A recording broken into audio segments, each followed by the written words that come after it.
What's up everyone and welcome. In this episode, we're going to talk about gamers being under attack. Oh, drat these computers. They're so naughty and so complex. I could pinch them. Millions of devices running the HP Omen Gaming Hub were using a driver with a bug that could give attackers kernel mode access without administrative privileges.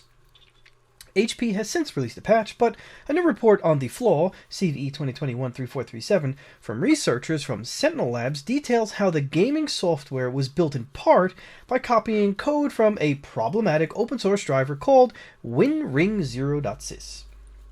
HP Omen Gaming Hub is software that comes pre-installed on HP Omen desktops and laptops and functions as an optimizer for playing games, making automatic adjustments to fan speeds, lighting, and accessory controls for the best gaming experience, SentinelLabs report explained.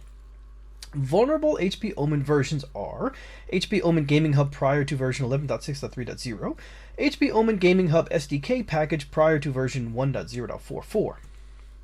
Metadata showed the researchers the HP Omen Gaming Hub reused code for its driver that is vulnerable to unauthorized privilege escalation.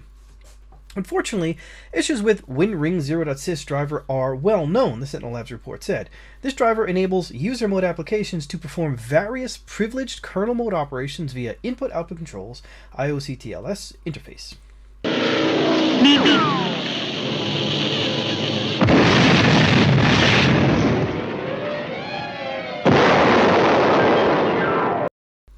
The HP driver potentially offers access through IOCTLS using model-specific registers to access or alter CPU data, researchers added.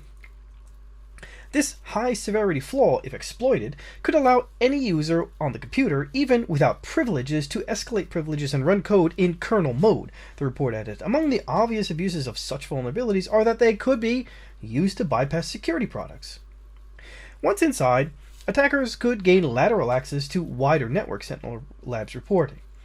Back in October 2019, SafeBreach published their findings on the same driver vulnerability in the HP Touchpoint analytics software, which could have clued threat actors into looking at similar vulnerabilities across other HP products.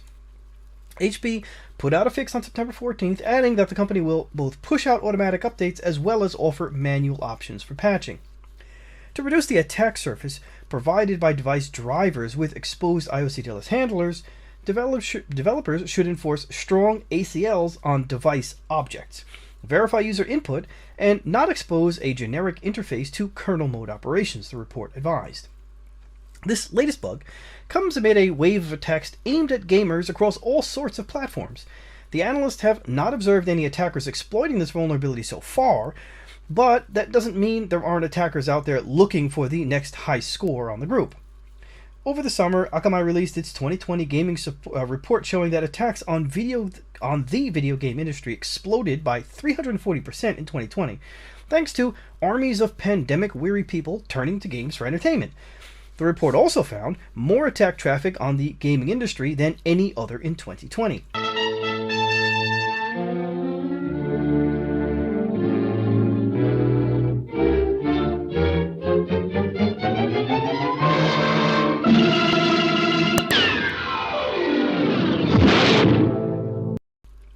Gaming platform Stream was discovered earlier this year to have malware lurking in profile images, and in January, caches of leaked insider credentials were found up for sale on criminal marketplaces. More recently, a malicious network filter rootkit that would let attackers spoof gamers' geolocations called NetFilter was discovered circulating around gamer communities. Now, for its part in this issue, HP was responsive to the issue, put out a patch as soon as possible, but there's still an underlying problem. So what did we learn? Again, we see that free use of troubling open source software without doing due diligence and or internal testing, like code analysis testing, for example, or even knowing what this thing actually does on the system, can have extremely adverse effects. If you go back to this issue already being reported in another HP product, the fact that HP didn't see, well, where else are we using this, and mitigate those issues or try to use a different system or a different source, shows that there's somewhere in their entire security plan there are some things they need to improve upon.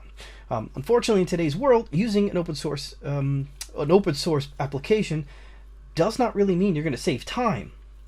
You must learn how this open source software actually works. What does it do? And you have to do your own internal analysis. So not doing so is putting not only your customers at potential risk, but your company as well. So with that, I say thanks again for watching. Don't forget to share, subscribe if you haven't already, and smash the bell if you haven't already. And I'll see you on the next episode. Take care.